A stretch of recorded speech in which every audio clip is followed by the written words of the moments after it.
reprendre si elles sont intéressantes et d'y répondre. Ok. Du coup, alors, un panel sur les comics, ce qui n'est pas forcément habituel à Marly, on sait que c'est plus côté BD. Donc ça va être intéressant. Sur les comics en Europe, puisque nous avons beaucoup d'auteurs européens, italiens dans le fond, français ici. Sorry if you don't understand everything. Donc du coup, ce qui va être intéressant, c'est de parler du comics américain confronté un peu aux auteurs européens, notamment qui travaillent chez Marvel pour certains, ou qui ont travaillé avec des auteurs américains pour d'autres. Donc le but de la conférence va vraiment être ça. Alors je vais présenter rapidement chacun, et après ce seront eux qui se présenteront plus en profondeur. On va commencer par les dames. Maria Laura Sanapo, sorry for the accent, dessinatrice chez l'éditeur Big Dog Inc., qui fait notamment de nombreuses commissions sur le web dans le thème des super-héros. On a ensuite Sylvain Cordurier, Frenchy, qui fait surtout de la BD française, donc Soleil, Delcourt, et notamment les séries Sherlock Holmes, j'ai noté, Salem la Noire, Acri Borea, si je ne dis pas de bêtises. Voilà. Donc scénariste, pour le coup, pas dessinateur, hein, j'ai précisé. Voilà. Accompagné de 2 dessinateurs avec qui il a travaillé. On a Andrea Fattori, donc, avec qui il a travaillé sur Sherlock Holmes, les chroniques de Moriarty. D'ailleurs, c'est pour ça qu'il est présent à Marly pour présenter ce livre. Et Marco Santucci, tout au bout, qui lui aussi... alors lui, effectivement, il a une BD La Mandragore, chez Soleil. Mais il a aussi beaucoup travaillé chez Marvel, notamment Secret Invasion, X-Factor, il a fait, et Captain America Forever Allies. On a ensuite Mario Alberti, au milieu là-bas, qui lui a fait de nombreux éditeurs, mais surtout beaucoup de covers pour Marvel et DC Comics, les 2 gros éditeurs américains. Monsieur Mast, J.L. Mast, son pseudo, qui travaille dans le numérique surtout, dessinateur, storyboarder, et qui aime le turbomédia, qui vit turbomédia, et qui expliquera ce qu'est le turbomédia dans quelques minutes. Et on termine avec mon petit préféré, allez, je l'avoue, d'entrée. Florent Baudry, alias Lecorst, scénariste, qui fait surtout ce qu'on appelle un peu du French comics, donc des comics à la française, entre autres, il travaille aussi pour la télé. Il nous expliquera tout ça. Donc, on va y aller. Qui veut commencer? So now it's time for you to introduce yourselves. So the question is, who wants to go first? Les Français d'abord, allez. Et bien on commence par la gauche. Bonsoir. Moi je suis Mast, en fait je travaille pour Marvel principalement avec mon collègue Joffo qui n'est pas là ce soir. On s'occupe de leur ligne numérique, les Marvel Infinite Comics, donc sur des titres comme Amazing Spider-Man ou Am I, Iron Man Fatal Frontier, ou prochainement Captain America et Thanos. Notre but c'est vraiment de créer pour les écrans, donc pour vos tablettes, pour vos smartphones, des histoires vraiment qui s'adaptent à ce format écran qui n'est pas le format d'une BD traditionnelle. Et donc on bosse pour Marvel qui est aux États-Unis, mais depuis la France, parce que Internet existe.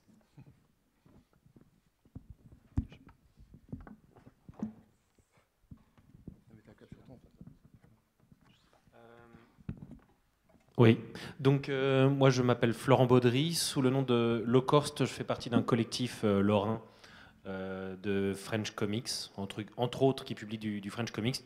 C'est un nom qui est sorti sur le net. C'est vraiment pour dire que c'est la BD à mi-chemin entre le comics et la BD franco-belge, c'est-à-dire avec l'idée d'écrire des séries en feuilleton, en revue.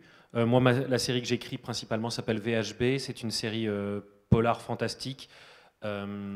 Et donc on utilise des méthodes en fait d'inspiration américaine pour le travail, dans le découpage, dans l'écriture, et on essaye de trouver un système de publication à mi-chemin entre le feuilleton tel qu'on peut l'avoir avec les revues mensuelles américaines et le système de diffusion et de distribution française qui vient du monde du livre.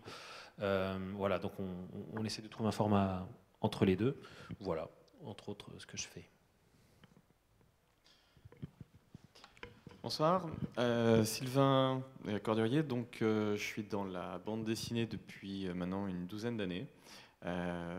J'y suis arrivé par Delcourt, j'ai travaillé avec Le Lombard, et depuis maintenant 7-8 ans, je travaille essentiellement pour ne pas dire uniquement, avec Soleil, sur un certain nombre de titres en fait. Mais le titre qui est le plus significatif chez moi, en fait, c'est Sherlock Holmes. Un personnage qu'on m'a proposé de travailler et que je décline sur pas mal de séries, pas mal de diptyques. Ce qui me donne l'opportunité de travailler avec beaucoup de dessinateurs, dont notamment des dessinateurs présents, comme Andrea, comme Marco sur la Mandragore. Et je travaille en fait énormément avec des dessinateurs étrangers, ce qui fait que même si on ne traduit pas, je vais comprendre à peu près tout ce qui va être dit en anglais ce soir. Voilà. Bonsoir. Mon français c'est horrible. So, je vais parler en anglais. It's okay, I'll translate after. Okay. Good evening. My name is Andrea Fattori, and I'm an Italian artist that I used to work with the Bonelli publisher in Italy. I didn't get that at all, but What? I didn't get the name of the publisher. Bonelli. Okay, thank you. Is I think the biggest publisher in Italy, and I started with Soleil last year, and I'm the artist of the Sherlock Holmes, Les Chroniques de Moriarty, written by Sylvain Cordurier. And I don't know. I like all the kind of comics, but I was looking for the French market since a long time, and now that I started, I can say that it was not easy for me to how can I say to understand exactly what the French publisher and the how can you say the shape of the page or the layout. Yes, okay. You say it's the shape. Comment appréhender en fait ta page en français? Ça marche. Vas-y, un peu. Ok, ouais, j'ai à traduire. J'ai du mal avec les noms. Andrea, oui, mais Fattori, voilà. Donc effectivement, alors lui a travaillé d'abord en Italie, forcément, il est italien, chez l'éditeur Bonelli. Il est donc arrivé en France chez Soleil depuis 1 an, c'est ça? Depuis 1 an, donc il travaille sur Sherlock Holmes, donc les chroniques de Moriarty, c'est ça. Et il expliquait qu'effectivement, il a voulu travailler en France depuis un moment, mais qu'il a un peu de mal à comprendre du coup comment agencer les pages, c'est ça, par rapport à la BD franco-belge. Oui, le layout de la page, principalement. La structure de la page, effectivement. En Italie, la structure de la page tourne autour de 4 à 5 cases, et en France, on les amène en fait à plutôt 7, 8, parfois 9, ce qui nécessite en fait de concevoir tout à fait différemment la page. Ah, je suis désolé. Je vous la refais alors. Je disais donc qu'en Italie, ils ont l'habitude de travailler sur un format qui est un format assez proche du format du comics américain. En France, on les fait travailler sur des formats plus grands. En Italie, ils travaillent sur 4, 5 cases maximum en moyenne par page. En France, on les fait travailler sur 7, 8, parfois 9. Et avec souvent aussi une densité d'information plus grande, puisqu'on leur fait travailler sur des plans plus généraux. Voilà. Donc il a eu en fait à appréhender la page et à s'adapter pour pouvoir s'exprimer comme il le souhaitait, en BD franco-belge comme en Italie. Thank you, Sylvain. Bonsoir. Je connais très peu de mots en français, mais je vais essayer quand même.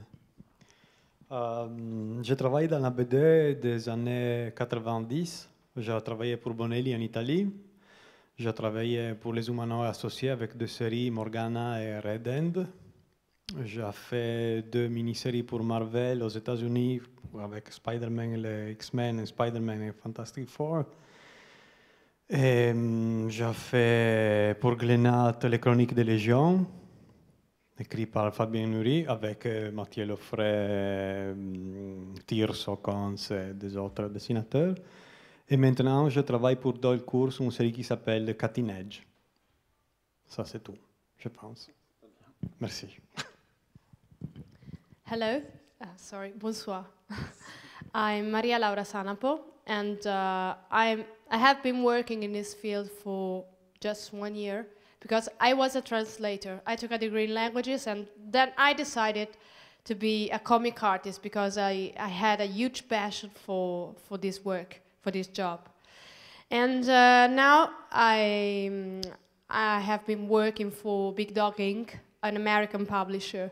But I must admit that I would like to work for the French market because I think it's very fascinating. The storytelling, the layout, it's very different from the American one. And it's very, I think it's very interesting. So, that's all. Thank you. Ok. Alors, Maria travaille donc dans la bande dessinée depuis 1 an seulement. Avant ça, elle était traductrice. Elle a été très vite attirée par le comics. Donc, elle travaille chez l'éditeur Big Dog Inc. et aimerait travailler en France, en fait, parce qu'elle trouve ça assez fascinant, le côté storytelling, donc la manière de raconter l'histoire et les structures des pages dont on parlait tout à l'heure, qui apparemment l'attirent. I forgot one thing, sorry.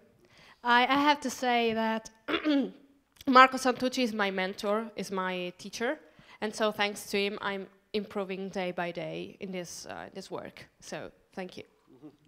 Ok, donc Marco qui va se présenter maintenant est son mentor et l'a aidé à progresser. Voilà. Okay.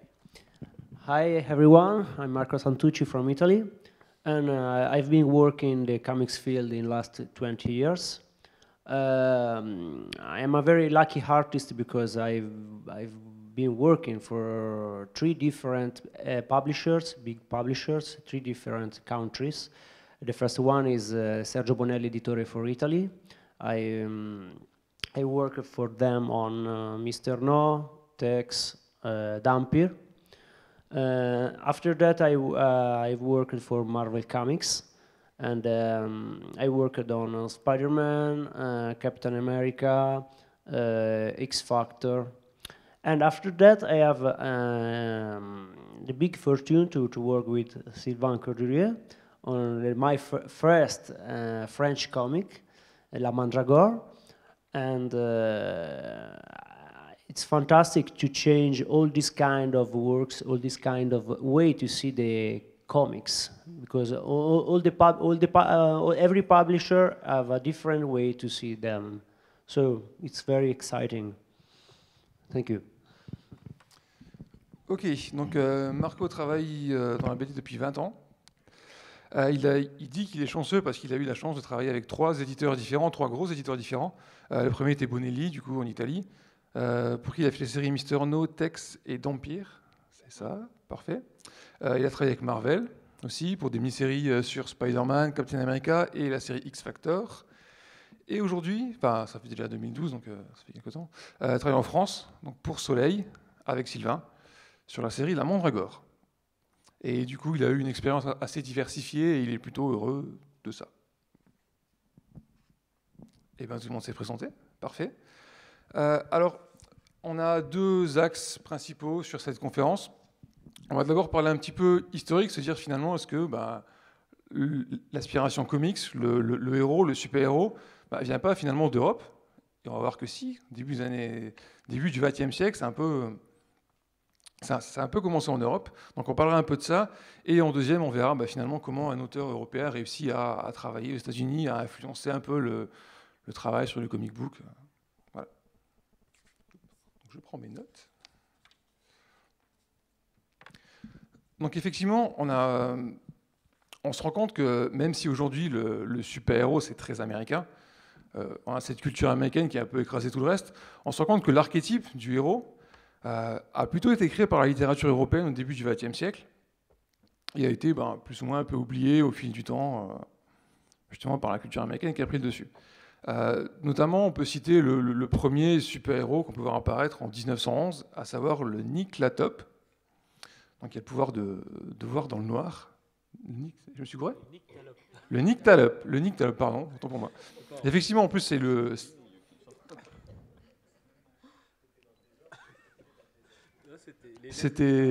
Pourtant, c'est bien écrit, hein, mais le Nyctalope, ok. Qui a donc le pouvoir de nyctalopie, à savoir de voir dans le noir, donc il voit des formes dans le noir. C'était un peu à Daredevil, mais des années plus tôt.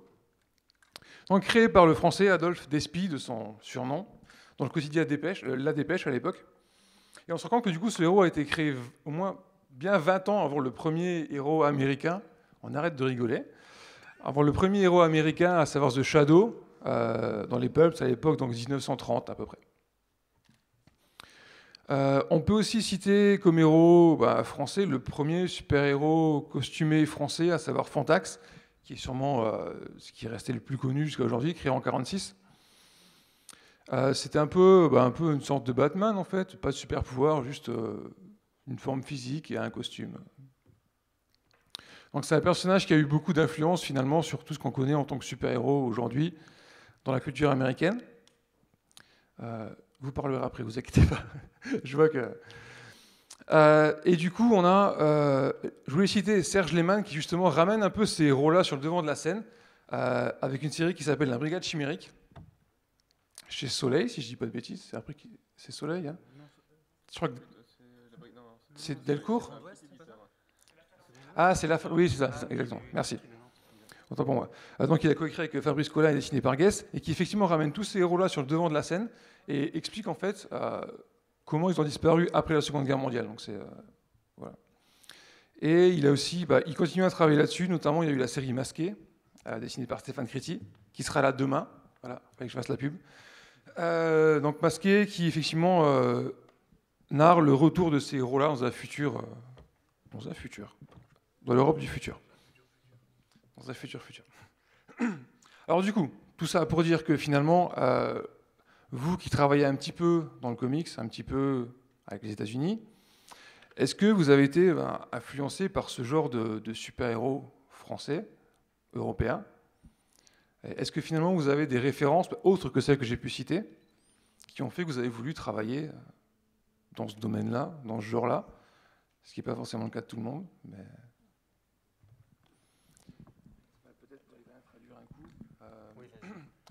Okay, so I introduced the fact that maybe the first superheroes were European, you know, in the beginning of the 20th centuries, and I was asking if this European culture of heroes influenced you in a way, maybe to do comic books, to work in American comics.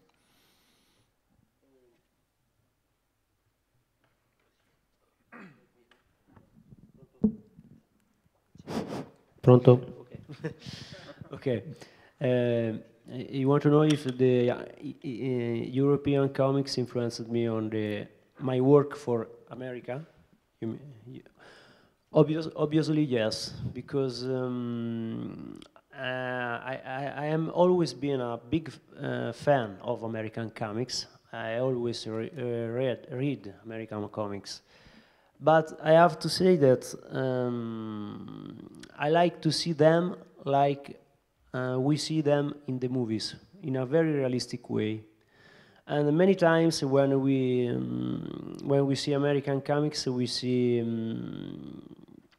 the characters made in a too much exaggerated way, not very realistic way. So I try to, in my way to work, I try to put my way to work in a realistic way and put it in the American comics. So maybe they could be less dramatic, less incredible, but more credible. That is what I want when I want to see an American comics. In fact, one of my big inspiration for the American comics is Brian Hitch, for example, that from 2000 to 2010 made a great work for Marvel Comics. And for example, with comics like Ultimates, for example. And I think that one was the best way to make superheroes, in my opinion. In fact, if we see the movies that came out after Ultimates, like Iron Man, the Avengers, they are all inspired from that kind of comics. So I think the European way to make comics is very solid, very strong. And I tried to take that strong part of the comics and bring it in the American comics. That sometimes is very, come posso dire, incredibili, incasinati, belli. Dei fumetti americani. Incredibili? No, incredibili, molto di impatto. The American comics have a lot of impact, but sometimes they are weak from the point of the anatomy perspective. They are not so very strong from that side, and not very realistic. And I like to bring some realism in the American comics, in my way. And I'm lucky because I am working for Sergio Bonelli Editore. I've worked for a lot of years on very realistic comics, and I take that realistic part in the American comics. I don't know if it's clear, but no, it's clear. I just have to remember everything, but it's okay. Sorry, I'm very tired. Ok, bon alors en fait il a un peu répondu à ma deuxième partie qui était finalement comment un auteur européen influence le comic book américain. Donc il disait qu'effectivement il a toujours été fan des comics américains depuis longtemps, mais qu'il trouvait que finalement que c'était pas assez réaliste pour lui, qu'il aimait le côté réaliste des films par exemple, on a pu le voir avec Avengers récemment, et que lui essaye d'amener cette touche-là aux comics quand il a pu travailler sur des productions américaines. Qu'effectivement il trouvait que les histoires, même les dessins, en fait, l'anatomie était souvent trop exagérée, ce qui est un peu le côté comics, hein, souvent des gros muscles, des super-héros. Donc lui essaie d'amener son côté européen, on va dire italien, en mettant moins de drama, des trucs qui sont moins incroyables mais plus croyables finalement. Donc voilà, en fait c'est lui va essayer d'amener quelque chose de beaucoup plus réaliste au comic book de super-héros, ce qui n'est pas forcément évident. Mais en tout cas, voilà, c'est ce qu'il essaie de faire. I'm not sure, but thank you. Ok, donc je pense que le côté historique, en fait, a fait un petit flop. Je m'y attendais. C'est-à-dire de parler des super-héros, sauf si tu as effectivement... Ouais, la question que j'ai posée tout à l'heure, en fait, de savoir si donc les premiers super-héros européens vous ont inspiré d'une manière ou d'une autre.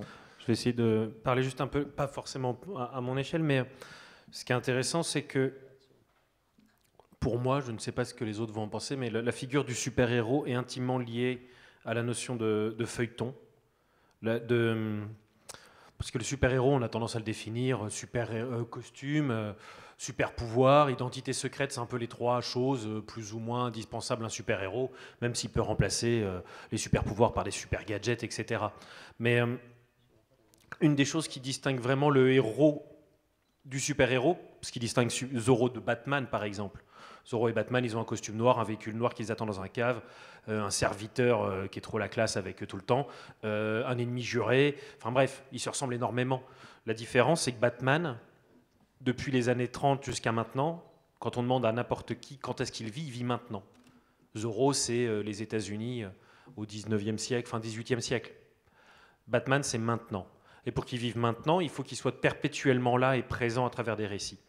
Donc l'intérêt du feuilleton, c'est bien... Les super-héros, je pense, si on les a perdus, ces personnages-là, comme Fantomas, qu'on avait dans les sériels des années 30 en France, etc., si on les a perdus, c'est qu'à un moment donné, on a perdu le feuilleton en France. Il n'y avait plus de feuilleton. Les feuilletons cinéma, les feuilletons radio, les feuilletons littéraires ont tous arrêté à un moment donné pour des œuvres plus complètes et des choses comme ça. Le comics, pour moi, est très associé aux super-héros parce que c'est mensuel, c'est issu de la presse, ça sort tous les mois, 26 pages, il faut fournir, 24 pages, pardon. Donc on peut faire continuer à faire exister ces super-héros. Ils sont toujours présents depuis les années 30. Bon, des fois ça s'est arrêté, mais Superman, depuis 1938, on peut lire Superman tous les mois. Bon, au début c'était tous les 2 mois, mais voilà, il a toujours été présent. Batman aussi, Wonder Woman aussi, Spider-Man aussi. Depuis qu'ils sont là, ils sont tout le temps présents, et donc pour le petit enfant qui lit, il existe maintenant et on peut y croire si on se laisse à y croire, quoi. Voilà. Donc je pense que si historiquement il y a eu des super-héros en France dans les années 10, 11, je pense qu'ils ont disparu à cause de cette disparition du feuilleton.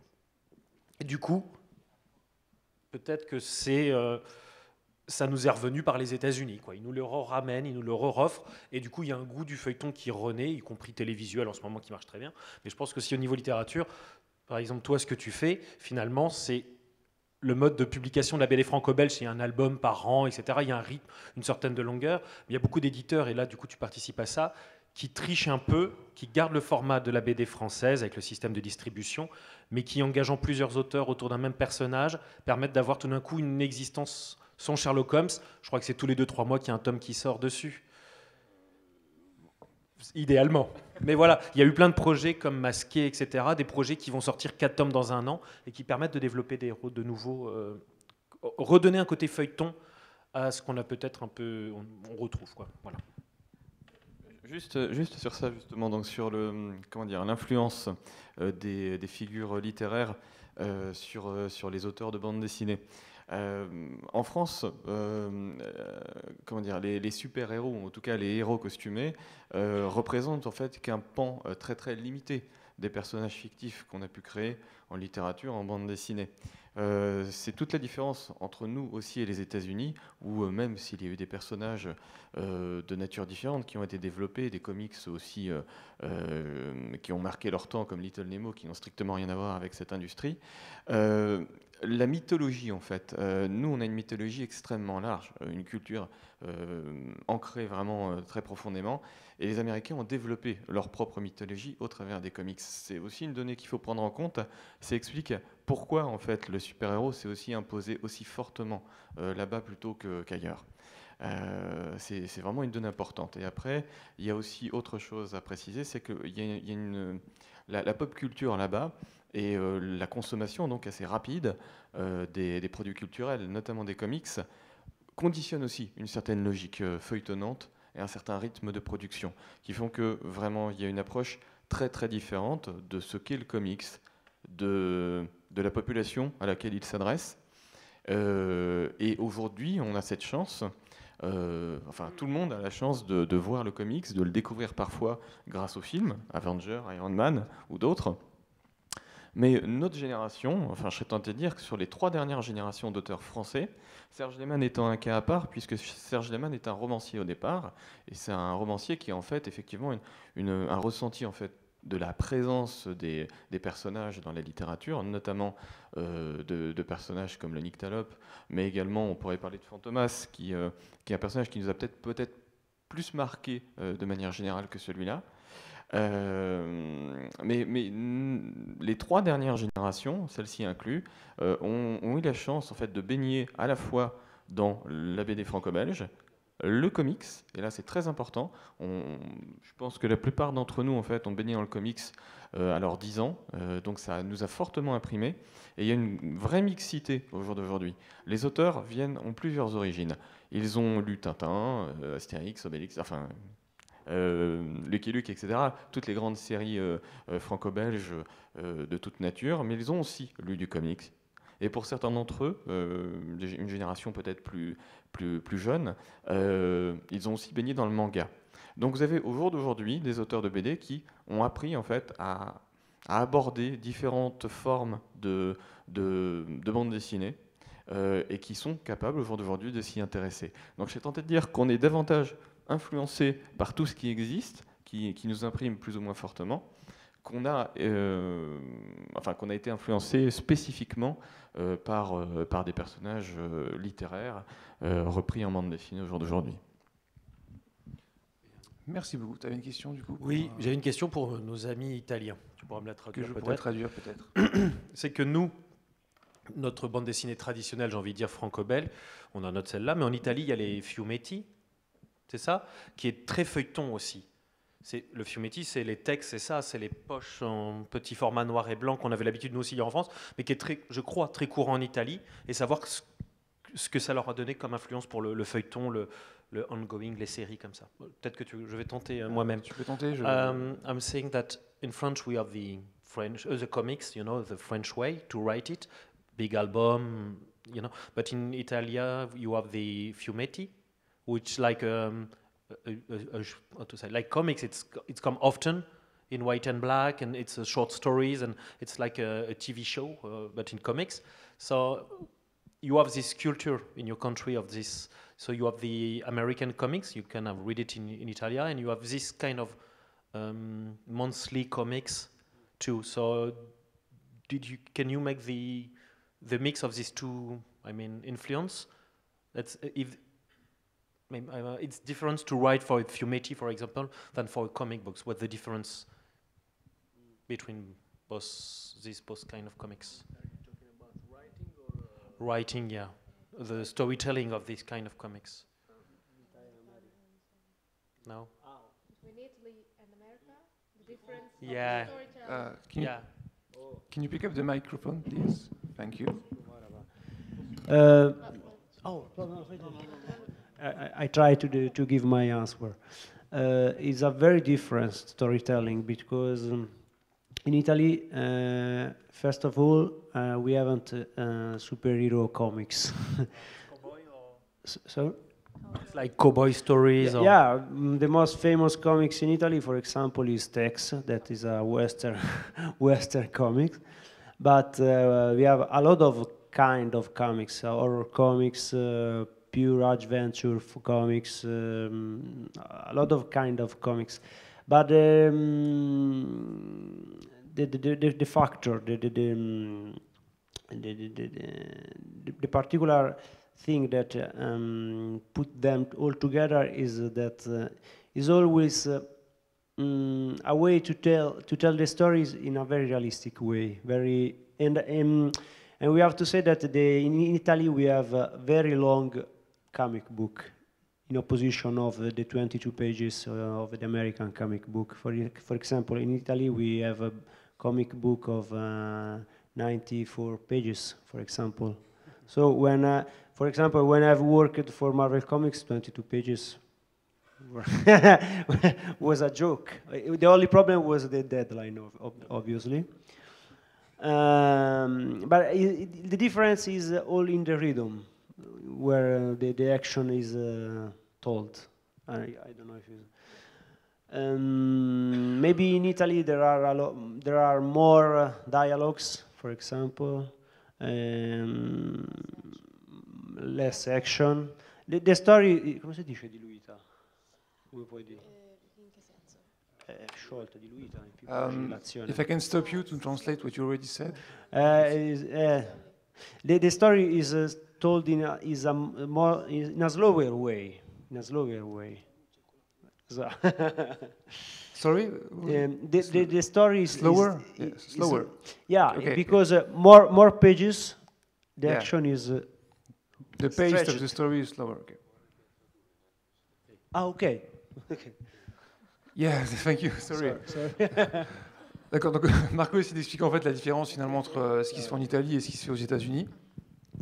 Expliquer qu'effectivement en Italie il y a beaucoup de comics, ce qu'il disait, que le plus connu notamment Dex, c'est Dex ou Tex? C'est Tex, ok, qui est donc un western, c'était ça. Et expliquer qu'effectivement en Italie c'est beaucoup plus réaliste, mais surtout les récits sont beaucoup plus longs. C'est souvent 44 pages au lieu de 22. 80-90 94. Oui, d'accord. Oui, ok. Et du coup, quand il a bossé pour Marvel, notamment 22 pages, il disait que c'était un peu une blague pour lui. En tout cas, que c'était beaucoup plus facile pour lui à écrire 22 pages que 80-90.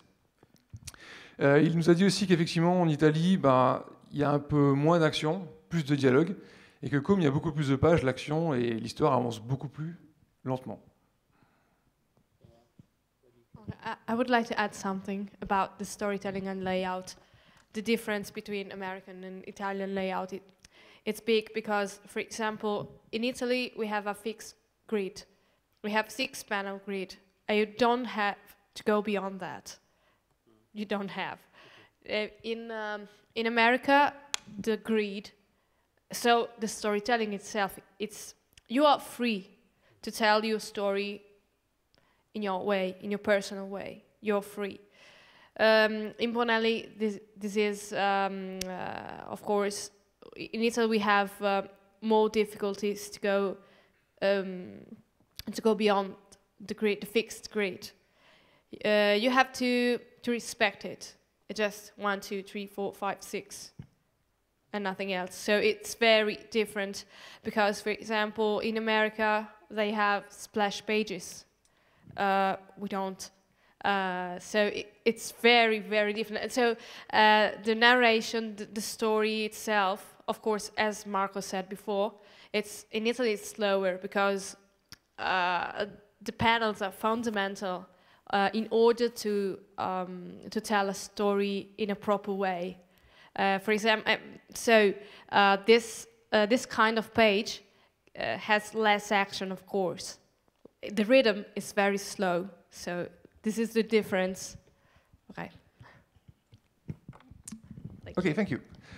Donc une des grosses différences en fait, c'est qu'en Italie, ils ont des structures de pages fixes de 6 cases et qui ne peuvent pas sortir de ce modèle-là. Alors qu'aux États-Unis, effectivement, c'est beaucoup plus libre. Et elle citait notamment le fait que, parler des splash pages, qui sont en fait un peu ce qui définissent le comics dans un certain sens. Donc ces pages en une seule case. Et qu'effectivement, ils ne peuvent pas faire ça en Italie, que donc forcément, l'écriture et la lecture auront tout ça plus lent, moins d'action. Et voilà, c'est la grosse différence au niveau de la structure des pages. Mais comme en France, de toute façon, c'est un peu... Pour la BD franco-belge, c'est un peu aussi... ouais, c'est moins damier maintenant, mais ça a été un peu plus avant, mais c'est moins libre quand même que... C'est juste en fait qu'aux États-Unis, comme ils ont un format de 22, 24 pages maximum pour convaincre leurs lecteurs chaque mois, ils ont une manière d'appréhender les pages qui sont, une narration et une manière de mettre en scène qui est beaucoup plus explosive. En gros, vous avez votre comics de 22 pages ou 24 pages par mois, il faut que vous en preniez plein les yeux.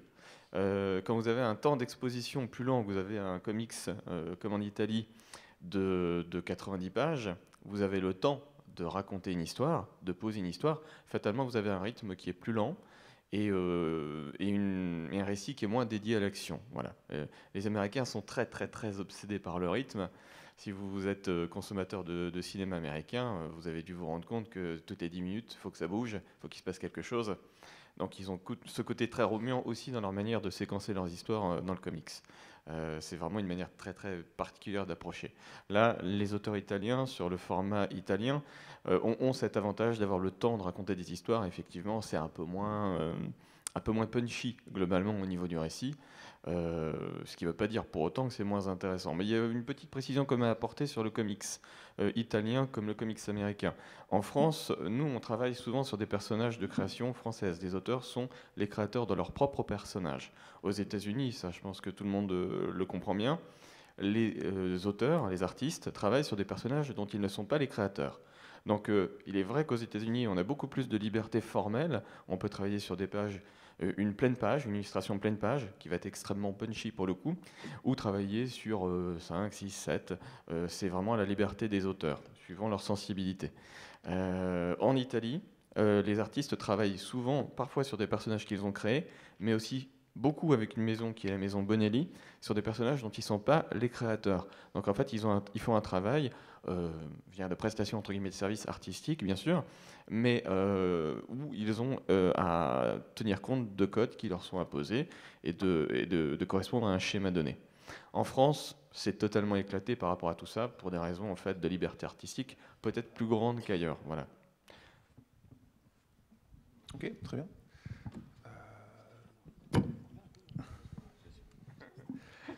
Alors, du coup, moi, j'aurais voulu savoir, je suis un peu curieux par rapport à ça, et je me tourne vers toi, Mast, notamment parce que tu travailles chez Marvel actuellement. Est-ce que c'est difficile pour un dessinateur, artiste, scénariste, peu importe, européen, d'aller finalement de franchir le pas, d'aller travailler pour un éditeur américain, notamment pour un Français de Lille? C'est de moins en moins difficile de percer chez les éditeurs américains, en tout cas grâce encore une fois à Internet qui facilite la donne parce qu'on peut contacter n'importe qui dans le monde, n'importe quel éditeur, n'importe quel artiste, si on veut trouver des artistes pour collaborer. C'est beaucoup plus simple de percer en tout cas ou de prouver qu'on est capable de faire de la bande dessinée ou qu'on a un quelconque talent. On peut se publier soi-même sur la toile, ce qu'on a fait avec mon collègue Joffo, et c'est comme ça qu'on s'est fait repérer par les États-Unis. Mais il y a 50 000 moyens maintenant de contacter au final des éditeurs américains. Ils se déplacent quand même pas mal en Europe maintenant, dans des festivals italiens en Angleterre. Pas trop en France, mais ça va commencer à arriver. C'est plus aussi inaccessible qu'avant. Avant, je pense avant les années 2000, il devait y avoir peut-être 1 ou 2 Français qui avaient travaillé pour les États-Unis. Et encore, ce n'était pas régulièrement comme on le voit maintenant. Maintenant, en France, on a Paul Renaud, Phil Briones, Olivier Coipel, on a Julien Gonarbert, on a Stéphane Créti qui a fait du Star Wars aussi. On en a pas mal maintenant qui travaillent régulièrement aux États-Unis. Ça a été rendu principalement possible par Internet, par le fait que maintenant n'importe qui peut proposer son travail, n'importe qui peut être repéré. Ce qui s'est passé pour nous, on a été repérés par une autre série qui s'appelait Pax Arena, qui était une série numérique publiée chez Trillbent et qui a eu un petit succès. Voilà, il vient de se passer quelque chose avec Sylvain qui connaît Pax Arena et qui a l'air d'avoir apprécié. Photographe après la conférence. On fera une photo ensemble pour fêter ça. Mais il y a plein de manières différentes d'aborder maintenant des éditeurs ou de se faire repérer, aussi bien aux États-Unis qu'ailleurs dans le monde, en Angleterre, parce qu'il y a 2000 AD aussi, et la Chine, et le Japon, tout à fait, et la Corée, pour les webtoons. Il y a plein de façons, donc maintenant, si vous avez, peu importe l'âge en plus désormais, vous pouvez avoir 40 ans ou 50 ans pour vous lancer dans les comics ou pour avoir du succès. On citera R.M. Guerra qui a fait Scalp, mon comics préféré de ces dernières années. Bravo. Tout le paratexte est là. Et c'est vrai, enfin, il y a plus de, c'est très facile. Enfin, c'est facile de percer, c'est plus compliqué de continuer à avoir du boulot. Il faut quand même prouver qu'on est capable de tenir les rythmes assez industriels des États-Unis. C'est-à-dire qu'en France, on a le luxe quand même de pouvoir faire des albums tous les 6 mois ou tous les ans, d'être en retard. Alors qu'aux États-Unis, non, on est en rythme mensuel. Nous, sur les Infinite Comics, sur le numérique, on est sur des rythmes hebdomadaires. Donc, si on ne rend pas notre travail au bout d'une semaine, on n'a plus de boulot après, quoi, tout simplement. Mais il faut dire qu'en Amérique, qui travaille sur les comics, il y a un artiste qui fait le crayonné, un autre qui fait l'ancrage, un autre encore qui fait la couleur. Moi, par la BD, je fais tout moi-même. Il y a des artistes qui font l'ancrage, le crayonné, l'ancrage, et il y a un coloriste.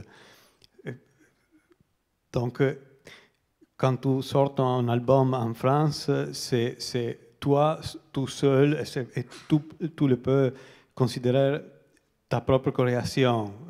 Aux États-Unis, c'est pas la même chose. C'est pas ton personnage, c'est pas ton ancrage, c'est pas ton couleur. Donc c'est un peu plus industriel comme création, je pense.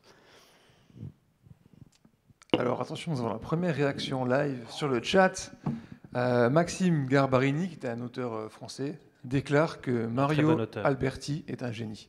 Voilà, tout simplement. Ok. Vous avez compris ou oui? Non, ok. Un auteur français déclare que vous êtes un génie. Voilà. Ok. C'était un. J'espère bien. So, someone on the chat live said that Mario was a genius. It's true. It's true. Ok. Je voudrais vers toi après, je voulais faire une parenthèse sur le Turbo Media. Tu es un peu militant, bon, on la fera tout à l'heure. I was asking if you think it was difficult for a European artist, an Italian artist, to work for an American editor. If you think it was difficult today with internet and everything, or if it was easier.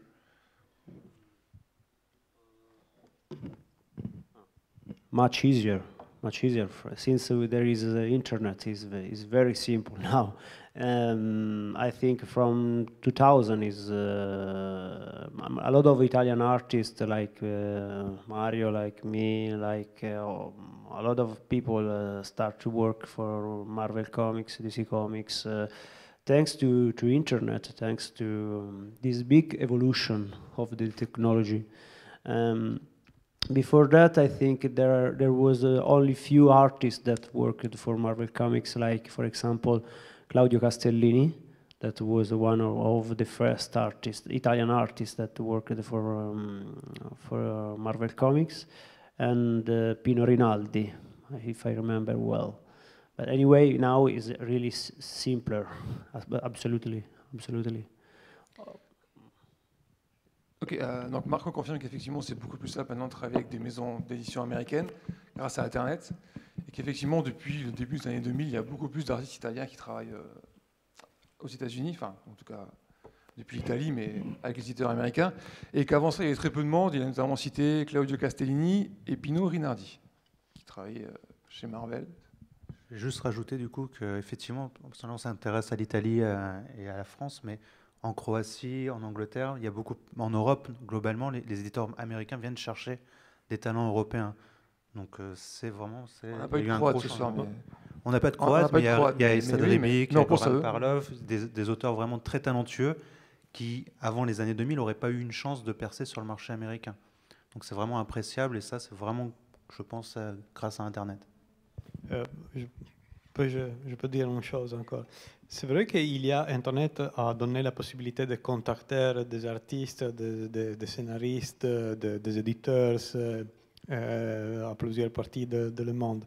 Mais c'est vrai aussi qu'avec l'habitude de travailler en digital avec l'ordinateur, il n'y a pas des originaux qui vont être expédiés par tout le monde. Donc c'est beaucoup moins cher pour un éditeur de travailler avec quelqu'un qui travaille en Italie, en France, parce qu'il n'y a pas du papier qui comment dire, à envoyer. Et on ne pense pas, mais je pense que c'est très important. C'est la chose qui rend possible de vraiment travailler avec quelqu'un qui est à l'autre côté du monde, parce que tu peux voir ce qu'il a fait dans quelques minutes avec la mail. And do you think that it's even easier for Italian artists? Because we see a lot of Italians at Marvel. We have Sara Pichelli, which became very important. We have David Messina, Valerio Schiti. A lot of Italians. Do you think Marvel likes Italian artists?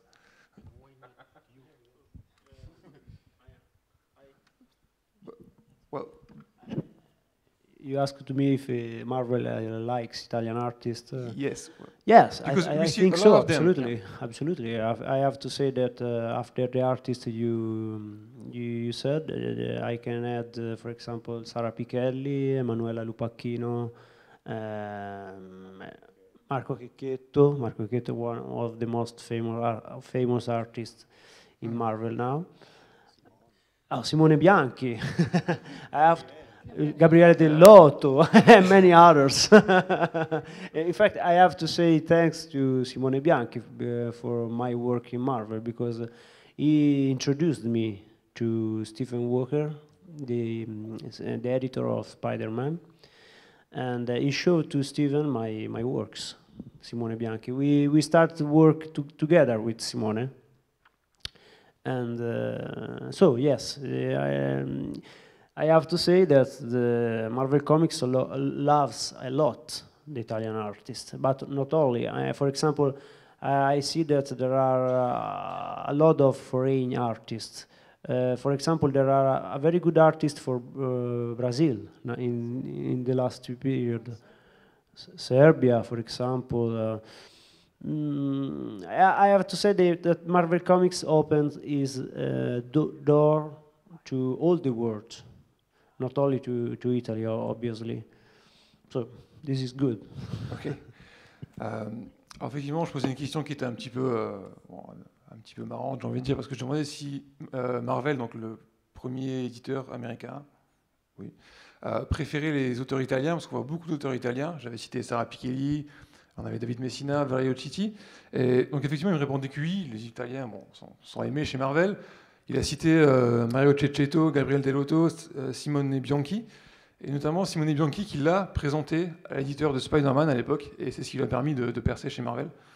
Mais il a aussi précisé qu'effectivement, c'est des auteurs du monde entier qui sont emmenés petit à petit chez Marvel, notamment Brasilia et Serbia. Serbe. J'ai du mal ce soir. Serbe, pardon. Voilà, serbien, n'importe où. Ok, voilà. Alors du coup, pour rester un peu dans ce sujet-là, j'avais une autre question. Donc, je la pose en français d'abord, je la ferai en italien après. En italien, en anglais. J'ai vraiment du mal. Je peux tenter l'italien. Mais est-ce que du coup, ces auteurs-là, qui sont donc mondiaux, italiens, français, est-ce qu'ils ne sont pas finalement réduits un peu à des mini-séries, à des comics numériques, et pas forcément aux séries régulières importantes Olivier Coipel. Il y a un exemple, Olivier Coipel, et voilà. Ouais. Enfin, en fait, la technique de Stephen Walker et C.B. Cebulski, c'est eux qui faisaient le plus de repérage en Europe, c'était vraiment d'abord de les mettre les artistes sur des one-shots, puis des mini-séries, et s'ils prouvaient au final leur rythme de production, de les mettre au fur et à mesure. Hein. C'est progressif, hein. Tu n'atterris pas directement sur une grosse série. Ce qui reste logique, effectivement. Faut aussi savoir que le comics a évolué comme toute forme d'expression, et que par le passé, on avait des artistes qui œuvraient très très longtemps sur des séries. On pourrait parler de Steve Ditko, de John Romita Senior, qui a travaillé notamment les deux ont travaillé sur Spider-Man, mais qui ont travaillé pendant des années, vraiment des années sur le personnage. Depuis 20, peut-être 30 ans, ce que tu dis est vrai, mais les éditeurs se sont aussi orientés vers des arcs assez courts, parce qu'ils se sont rendus compte que la jeune génération d'artistes qui arrivait avait plus de difficultés à produire un épisode par mois sur une année. Donc en fait, on a de plus en plus d'artistes qui travaillent sur des arcs. On les met effectivement, on les teste sur des mini-séries, sur des one-shots, mais on construit aux États-Unis de plus en plus avec des artistes qui travaillent sur des arcs limités à 5, 6 épisodes, qui fait qu'on a des équipes artistiques tournantes. Un auteur de comics qui ne peut pas faire 22 pages par mois, ou 24 pages par mois, va faire un arc de 5-6 épisodes, et un autre va lui succéder. Et après, l'auteur reviendra. Donc ils se sont aussi adaptés, parce qu'ils ont été obligés. Ils ont eu la chance d'avoir des auteurs qui produisaient en fait une œuvre fleuve, comme des auteurs comme Jack Kirby, par exemple, qui dépotaient de la page comme c'était pas possible, ou des auteurs, on va dire, plus récents, comme John Byrne, qui était capable de faire 2 à 3 épisodes par mois, ce qui est colossal quand on y réfléchit. Au jour d'aujourd'hui, les auteurs ont moins cette facilité, cette latitude de produire autant. Voilà. Donc on a beaucoup d'auteurs qui sont capables de faire 5, 6, peut-être 10 épisodes dans une année, mais difficilement plus. Donc ça oblige aussi à organiser différemment les choses aux États-Unis et à travailler d'une manière vraiment très éloignée de ce qui se faisait il y a 20 ou 30 ans.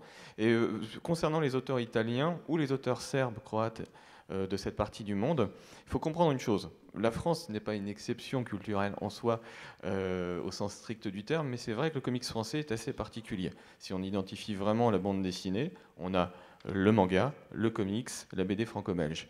Mais les Italiens, les auteurs italiens et les Serbes appartiennent à une même famille artistique, c'est-à-dire qu'ils ont l'habitude de travailler sur des formats assez proches.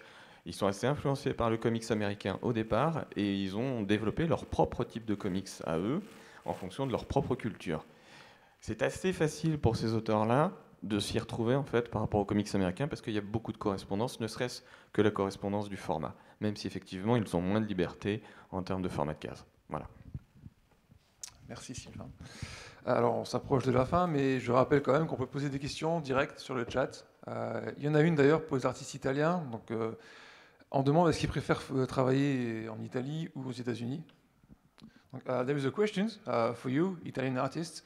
Do you prefer to work in Italia with an Italian publisher or in America with an American publisher?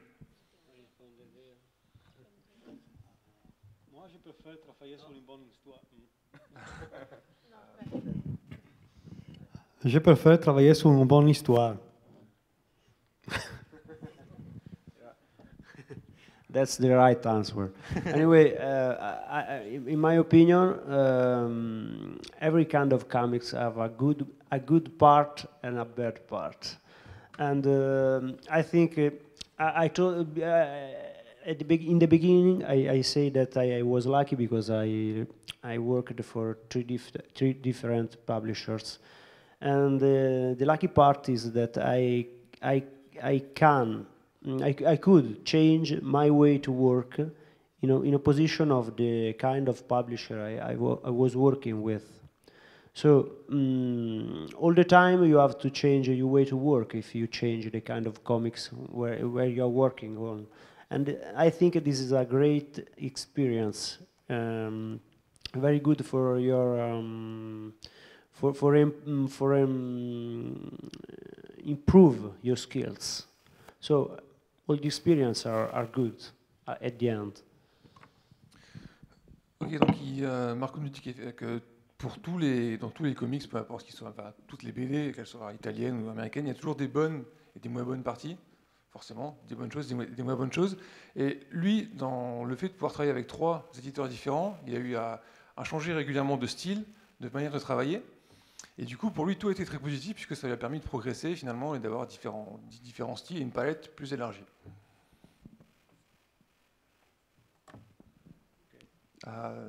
Same question, Maria. Do you prefer to work with Italian editors or? I agree with them. If the story is good, the work is good. You're happy as a comic artist, so you feel realized. So I totally agree with them.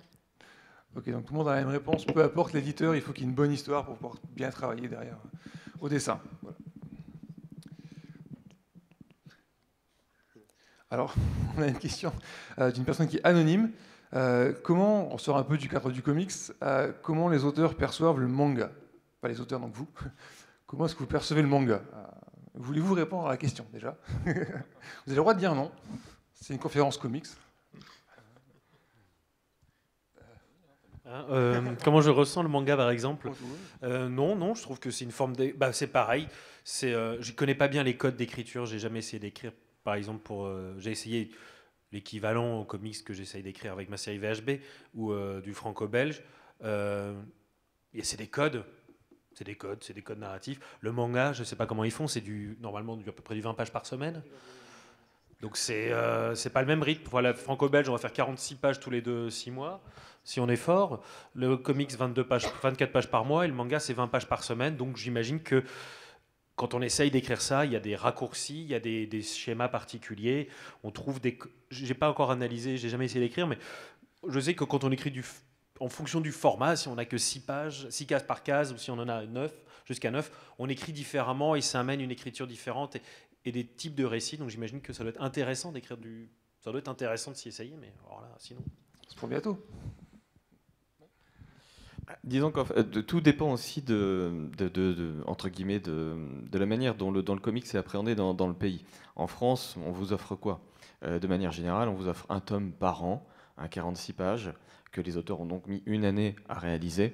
Autant vous dire que pour les Américains, on est des mutants, là pour le coup, et qu'ils n'ont pas envie de nous voir nous développer. Mais alors si jamais on parle d'industrie pour le comics, imaginez ce que ça peut donner pour le Japon. Ouais, ils ont un rythme de production vraiment absolument fou, mais ils travaillent aussi énormément en studio.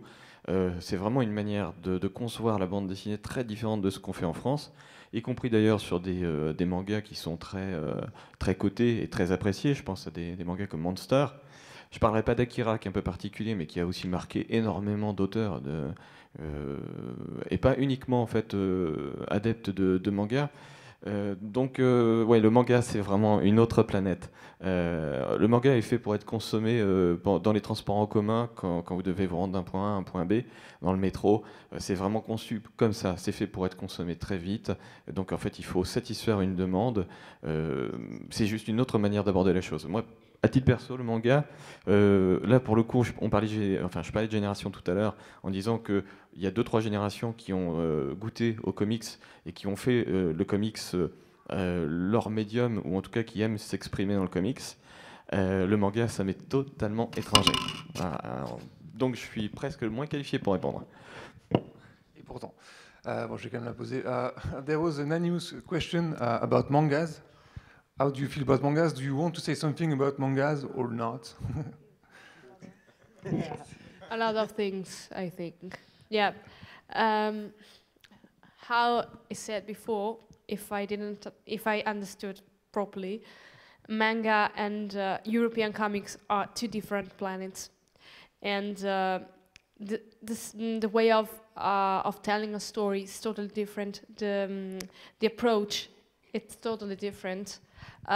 Even the drawings are very different. Sometimes a lot of people who want to become a comic artist try to approach manga because in the same way, of course, there are some good mangas, but some people want to approach manga because it's easier. In some way, you can cover your mistakes. For example, if you approach a realistic way of doing comics, it's of course the risk is higher because if you do a mistake, of course, it will be seen by other people. So you discover everything, and so the reader can see everything. So even the culture is very different. Mangas are in a specific way because they are shaped on a totally different culture, which is Japanese culture. So it's very rare that an European could become a mangaka because the culture is so different. It's totally the opposite. Of course, this is my opinion, and that's it. Okay. Thank you. Thank you. Ok. Donc effectivement, Maria confirme que le manga et BD franco-belge ou même le comics sont très très différents. Et elle notait notamment que les artistes qui veulent faire du comics essaient d'abord de se mettre au manga parce que c'est plus simple à dessiner. Et une petite anecdote, elle disait qu'effectivement c'était plus simple de corriger ses erreurs en manga, que ça se voyait moins que sur les comics où à côté plus réaliste, ensuite ça se voyait beaucoup plus. Et qu'effectivement pour le manga, et je dis beaucoup effectivement ce soir, effectivement, je suis encore sur mon Serbia de tout à l'heure là, que la culture est très différente et donc forcément c'est une manière de dessiner, une manière de percevoir les choses qui est très différente et que c'est rare qu'un auteur européen réussisse à faire du manga. C'était bien. Bravo. C'est ma fête. Alors j'ai plus vraiment de questions pour avancer dans ce sujet-là. Est-ce que vous voulez parler, vous, aborder des sujets en tant que... pas ceux-là, en tant qu'éditeur, en tant qu'auteur européen par rapport aux comics. Je voulais faire une parenthèse sur le Turbo Média, toi qui es très militant, est-ce que tu veux en parler un petit peu? Je t'en prie. Qu'est-ce que le Turbo Média pour lequel tu travailles? Alors en fait, le Turbo Média, c'est une forme de récit créé pour les écrans, donc comme je disais tout à l'heure, pour les tablettes, les smartphones, vos PC. C'est vraiment créé et pensé pour les écrans. Ça a été inventé par un Français qui s'appelle Balak. C'était il y a 5 ans, en février 2009. Et il a lancé ça sur la toile en mode, si ça intéresse des artistes, vous pouvez vous inspirer un petit peu de ce format qui permet vraiment de passer outre. Au final, si certains ont déjà lu des bandes dessinées sur leur tablette, des bandes dessinées classiques, une bande dessinée, c'est vraiment, c'est pas le bon format pour... Oui, s'il te plaît. Voilà. Une BD franco-belge, c'est grand comme ça. Une BD comics, ça passe un petit peu mieux.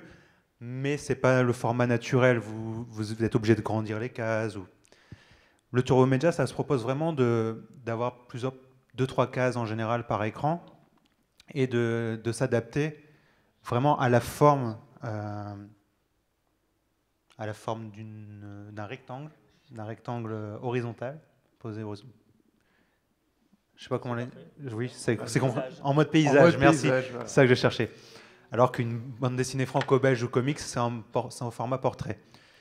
Et donc du coup, nous, on s'est spécialisé dans ça avec Jofo, avec Balak, avec Malek, avec d'autres personnes en France. Et c'est vraiment franco-français, pour le coup, cette initiative, qui a été récupérée par les Américains, parce que les Américains dont surtout Marvel qui poussait ça, avait vraiment envie d'explorer comment raconter des histoires pour les tablettes, parce que tout le monde a quasiment un smartphone maintenant. Bientôt, tout le monde sur la planète Terre aura une tablette. Mais la plupart d'entre vous ont des PC. C'est pareil, c'est s'intéresser à comment on raconte des histoires pour les gens qui ne veulent pas lire de livres, ou qui ne veulent pas aller à leur librairie, ou qui veulent... Le but, c'est pas de détruire le papier ou de dire « Ouh là, on va brûler tous les albums de papier ». C'est pas encore ça. Dans 2-3 ans, oui. Mais Le but, c'est juste de dire, bon, ben, on peut raconter nos histoires. Après, plus tard, on peut les réadapter au papier si ça intéresse aussi un public papier. Le but, c'est ça, c'est de s'intéresser et de raconter pour le numérique, pour les écrans. C'est un territoire vierge, donc en tant qu'auteur, c'est très excitant. Raconter pour le papier, le problème, c'est qu'il y a 1500 auteurs en France, je ne sais pas combien dans le monde, donc c'est un peu bouché. On ne peut plus trouver de choses vraiment originales ou de se dire, moi, j'ai trouvé une super idée ou une super idée de narration. C'est plus trop le cas maintenant. Après 60, 70 ans de 100 ans, 100 ans de bande dessinée, c'est compliqué. Quoi ? C'est un scandale. Oui, c'est un scandale. Il n'est pas d'accord avec moi, mais il n'a pas le micro.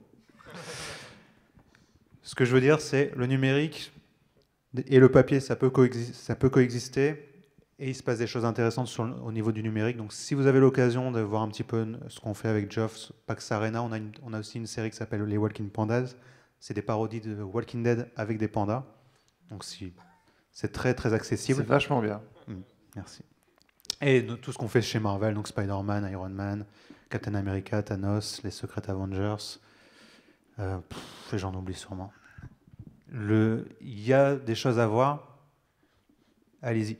Et le blog de Malek aussi, qui est très très rigolo et qui est accessible à tout public pour le coup. Sauf si vous n'aimez pas l'humour où il y a du caca. D'autres promos à faire peut-être allez-y. Il a fait sa promo, donc c'est... Ok. Mais pas ma promo, parce que je suis pas là pour ça. Mais là où il a raison, c'est que l'avenir de la bande dessinée, ça va vraiment passer par tout ce qui est médias, par Internet, par les tablettes, par les téléphones. Et c'est vraiment, on en est vraiment qu'au début. Là, en fait, tu travailles avec Freelban, donc ça, je savais pas. J'avais vu ton travail et tes pandas. Mais c'est vraiment... Là, en France, je trouve même qu'on est encore très, très timide. Les éditeurs sont assez opportunistes en France. C'est-à-dire qu'ils voient que des choses se passent. Alors, ils se jettent un peu dessus pour voir s'ils peuvent en tirer un peu profit. Certains essayent de s'impliquer plus ou moins. Mais il y a vraiment une nette différence entre l'édition papier, qui est assez dense en termes de production. Je sais pas, on doit avoir quelque chose comme 4000 bouquins par an, 1500, 2000 nouveautés. Donc, bon, voilà, les lecteurs peuvent pas tout acheter, fatalement. Et c'est vrai que ça bouche un peu le paysage. Mais Internet a ceci de magique, c'est qu'il n'y a pas de limite. Et la plus grande magie d'Internet, c'est qu'il n'y a pas de limite en termes de langage.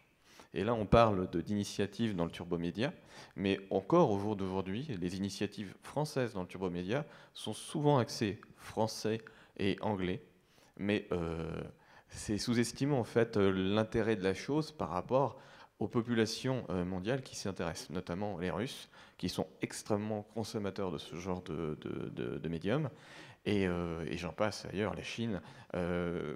Je crois que pour l'instant, ce qu'on voit, c'est la surface des choses, et que dans 5, 10 ans, pour tout ce qui est bande dessinée numérique, peu importe comment on l'appellera, et je ne parle pas des adaptations de bande dessinée faites en papier et ensuite adaptées au numérique, c'est vraiment le degré zéro de la bande dessinée numérique.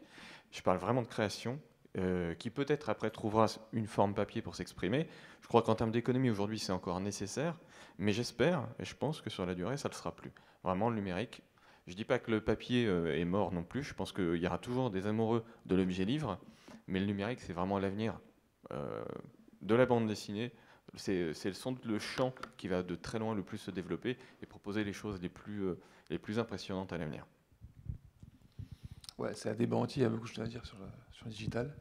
Alors du coup, est-ce qu'on a encore des réactions? Des moqueries peut-être, je sais pas. Non, tout va bien? Donc on approche de la fin. Vous avez... Tout le monde nique ta loc, c'est clair. Ouais. Celle-là encore ça passait, mais le serbien, je crois que je vais me le prendre. Tu disais? Ah, des réactions, oui, peut-être effectivement dans la salle. Excusez-moi, vous pouvez le... Bah voilà. Tu vois? Merci. Tu pousses le... Attention, Anne.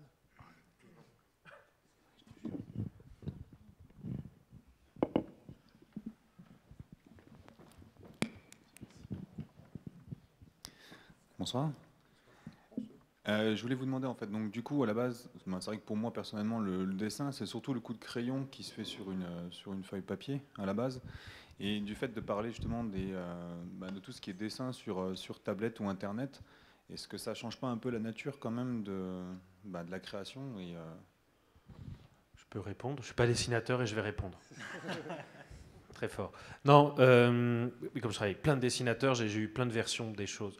Il y a des BD qui vont être complètement numériques, tu vas pouvoir me le confirmer de la tête, qui sont faits sur papier et après je scanne, je fais un peu de colo et je le mets. D'autres qui vont faire de la BD pour papier alors qu'ils ont bossé qu'en numérique, directement sur tablette. Donc je pense que c'est des outils différents, mais je pense qu'il y a la précision maintenant de ces outils de dessin sur des tablettes ou des choses comme ça, sur des trucs graphiques, c'est du degré de différence de ceux qui travaillent au stylo bille, d'autres au feutre, d'autres à la plume. Je pense qu'il y a moins de différence de travail entre la plume et le feutre qu'entre le feutre et la tablette graphique, ça se trouve. Enfin, il y a une différence comme ça. Les outils, je pense, après les dessinateurs vont le dire, mais voilà.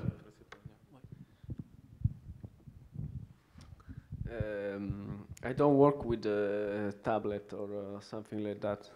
I mean, I used to work with the pencil and with the pen, brush and paper. So I use the tablet. I don't know how to say. Cintiq? No, I don't have a Cintiq. I have another kind of a Wacom. Hmm? No, c'est la Intuos. Intuos? Okay. But actually, I use it just to do layout because I can go faster. I can change the panel. I can change. I can modify my character easier and faster than if I do it with the pencil. But after that, I used to print it and do it with the pencil and the pen like in a traditional way. I'm not the right person to talk about it, maybe. Maybe Mario. Yeah, I will translate first what you said. Donc il disait qu'il ne travaillait pas avec les tablettes, donc vraiment au crayon habituel, mais que par contre il faisait les layouts sur les tablettes, donc c'est-à-dire le déco, enfin les crayonnés les crayonnés des formes en fait, et c'était plus rapide pour modifier finalement s'il y avait des changements à faire, et qu'après il a imprimé ça et qu'il dessinait dessus au crayon. Voilà. C'est comme ça que ça lui arrive de travailler. Oui, ce qu'il lui a dit, je suis d'accord. J'ai travaillé avec la tablette, la Cintiq, avec la tablette, avec le crayon. Moi, je pense que c'est vraiment un peu compliqué pour moi pour expliquer. Mais ce que j'ai essayé de faire quand je travaille avec en digital avec la tablette, c'est de faire pas les crayons avant, de faire directement l'ancrage. Parce que je pense que à chaque fois que tu fais à nouveau le même trait, ils perdent en vitalité. Et donc, mon but dans le travail avec la tablette, c'est d'achever les traits, la ligne, que c'est parfait la première fois. Et avec la tablette, tu peux essayer d'avoir cette première fois 10 fois, 20 fois, 30 fois. Mais il sera, toutes les fois, sera la première ligne que tu fais. Ce ne sera pas un ancrage dans crayon. Je m'explique, c'est un peu peut-être faux, mais c'est ça la raison pourquoi j'ai décidé d'utiliser la Cintiq maintenant. Peut-être que quand je penserai que je suis assez sûr de ma main, je retournerai à l'ancrage. Mais je ne sais pas. Non, peut-être tu as raison.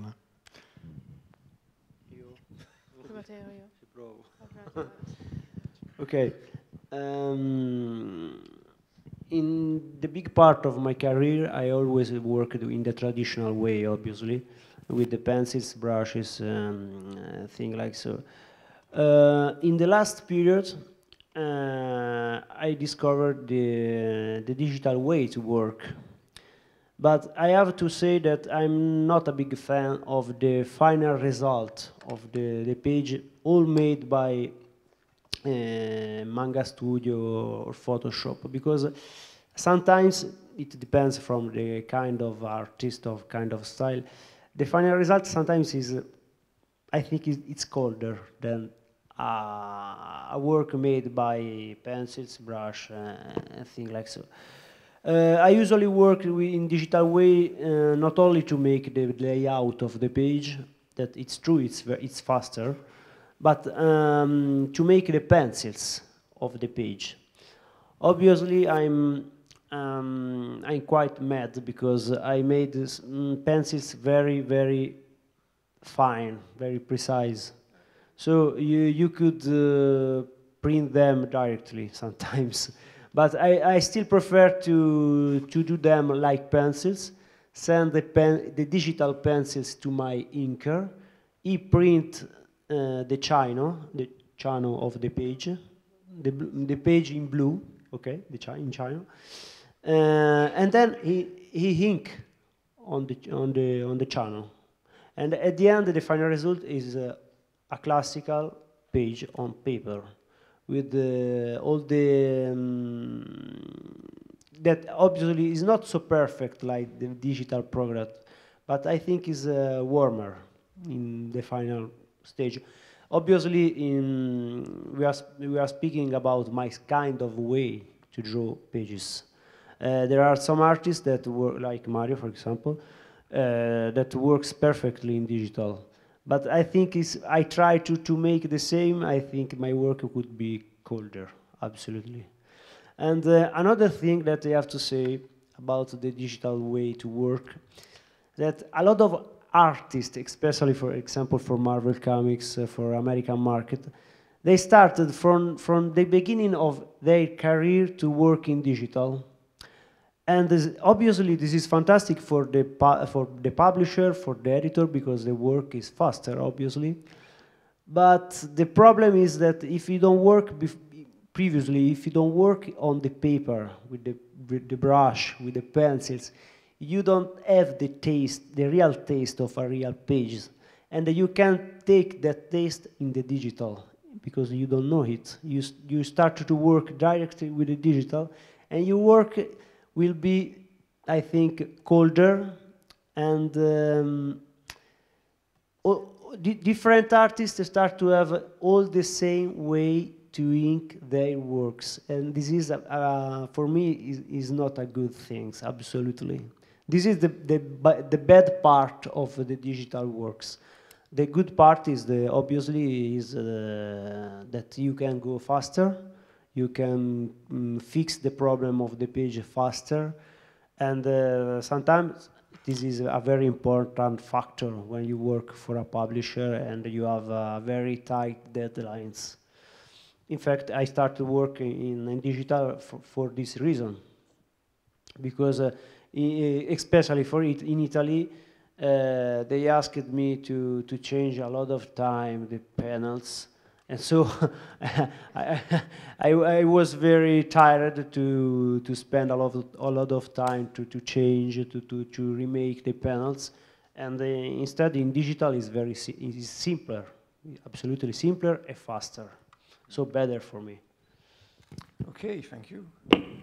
Vous avez tout compris? Pas la peine que je traduise? Ok, on y va. Alors il nous dit qu'il travaillait beaucoup de manière traditionnelle, donc avec des crayons normalement, sauf ces dernières années où il est passé un peu au digital, mais il n'est pas fan parce qu'il n'aime pas le rendu final. Il trouve ça plus froid que travailler au crayon sur une feuille, mais qu'effectivement c'est plus rapide pour tout ce qui est layout, encore une fois, donc les formes, et que lui, quand il fait du digital, il fait tout ce qui est pencil, donc le crayonné, c'est ça? Donc il fait, c'est ça. Le crayonné qui est très précis, lui le fait en digital du coup. Il imprime derrière sa page et fait l'ancrage par-dessus. C'est un encreur qui bosse par-dessus, d'accord. Voilà, ok. Et du coup, cette manière de travailler-là rend un peu plus chaud le travail digital. Il nous dit aussi que Marco travaille mieux en digital que lui, par exemple. que c'est un bon dessinateur pour le digital.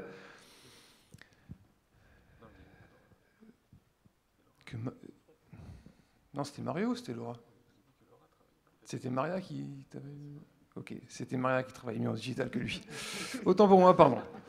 Il expliquait aussi qu'avec le digital, on n'a pas le toucher, la sensation qui est importante pour les jeunes artistes notamment, pour se faire un peu la main et découvrir le truc. Et qu'il confirmait finalement que c'était plus rapide et vraiment plus facile, et que c'était une des raisons pour laquelle il est passé au numérique, parce qu'on lui demandait souvent de faire beaucoup de changements en Italie et d'être rapide, et du coup il est passé au numérique un peu pour ça aussi. I hope I didn't forget everything you said. Ok. Est-ce que ça répond à la question? Oui. Merci. Je vous en prie. Perfect. D'autres questions? Apparemment pas. Faut pas hésiter, il n'y a pas de questions stupides, à part si elle est vraiment stupide. J'ai pas le truc, mais je l'aurais bien fait. Toujours rien là-haut? Non? On s'endort? Ok. Donc rien à dire pour finir. Il y en a beaucoup ici qui lisent des comics ou qui découvrent ce soir un petit peu justement. Tu veux que je t'amène le café et puis on fait. Non. Oui. Oui, non. C'est juste. Non, mais j'en prie. Je veux voir un petit peu justement quel public on a, quel public a été intéressé ce soir. Est-ce que c'est plus qui lit plutôt de la franco-belge, des trucs parus en français? Ok. Qui lit beaucoup du comics plus? D'accord. Et du manga?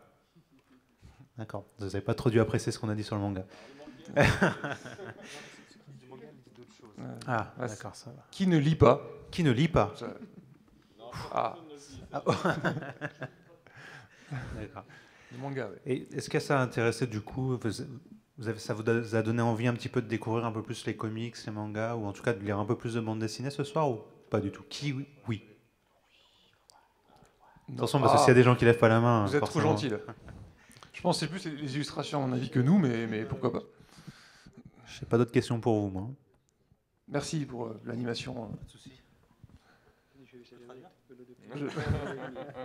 Non, ça va aller. Je peux aller du côté là-bas. We're near the end. Do you have anything you want to add? Something you absolutely want to say before we finish? I talked too much. Il dit qu'il a trop parlé. Je confirme. I agree. No, it's okay. It was great. Thank you. Eh ben, écoutez, on va s'arrêter là du coup. Je vous remercie à tous d'avoir assisté à cette conférence et bonne soirée.